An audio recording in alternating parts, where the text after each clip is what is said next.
Welcome to Forever Free Ministries Philippines. I am Marilyn Iturma at kasama ko po ngayon. Ako po si Brother Windel Baluscan, tubong Cagayan Valley po. Isa po akong person with disabilities at ang aking kapansanan ay sa paningin po. Alright po, Brother Windel. May katanungan lamang po ako sa iyo. Ano po yung pinagkaabalahan mo ngayon? Ako po ay pinagkalooban ng Panginoon ng isang talento sa musika, kaya ako po ngayon ay naglilingkod sa isa sa mga iglesia dito sa Metro Manila bilang tagatugtog. Same time, mayroon din po kaming jail ministry and radio ministry po. So yun po ang mga pinagkakaabalan ko po sa ngayon po. Wow! Mga kaibigan ko, ang kasama ko po ay hindi po siya nakakakita, pero ang dami po niyang ministries na ginagawa sa panahon na ito. So, na-inspire kami na tanungin siya at interviewin siya. At ito pa ang napakaganda. Brother Windel, kailan o paano ka ba nag-join sa Forever Free Ministries?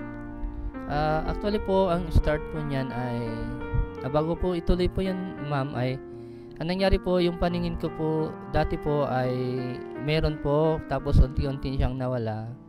Then nalungkot po ako dahil siyempre pag nawala po yung paningin natin, may mga limitations po tayong sa ating mga gawain. So isa yun sa naging burden ko kung paano ako makapaglingkod sa Panginoon. And then may isang friend po na nagturo sa akin kung paano gamitin ang ating mga gadget kahit na wala na pong paningin. And then isang araw po may add sa akin sa Forever Free Ministry. Tapos sabi ko, paano ko kaya magagamit to? Hindi ko naman nababasa, hindi ko rin nakakita.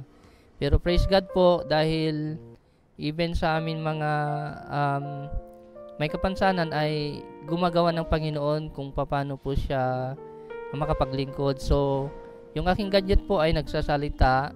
Tapos kung anong sinasabi niya, yun din po ang sinishare ko sa iba. So, na-amaze po ako na sa kabila po ng aking kalalagayan ay pwede pa po pala akong gamitin ng Panginoon sa gawain po. Praise the Lord. Amazing mga kaibigan, no? Ngayon, Brother Windel, may tanong po ako. Ano po yung pinaka magandang karanasan mo na sa online ministry na nilid ng Panginoon sa iyo? Every morning po, every 3 o'clock in the morning, ako po ay nagigising after my meditation and prayer ng 30 minutes to 1 hour.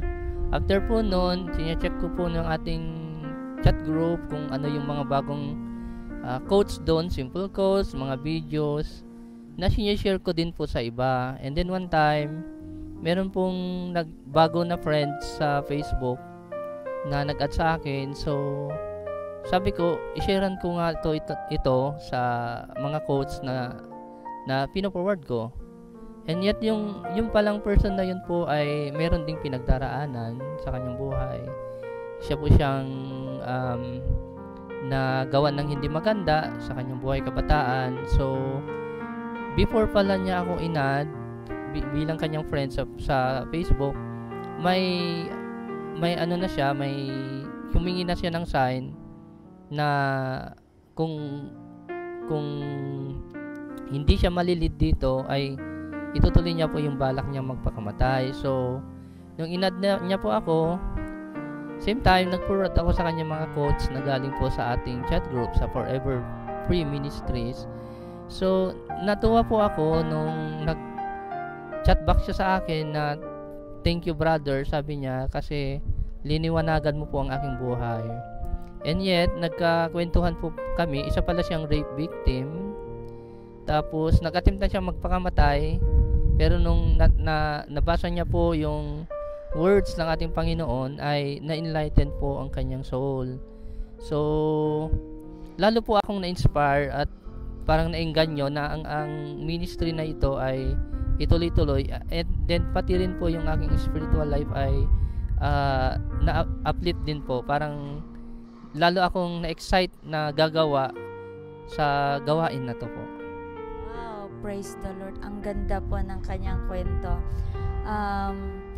Isang simpleng pag-share lamang natin ng salita ng Panginoon sa online, ito ay nagbibigay liwanag sa mga taong maraming problema.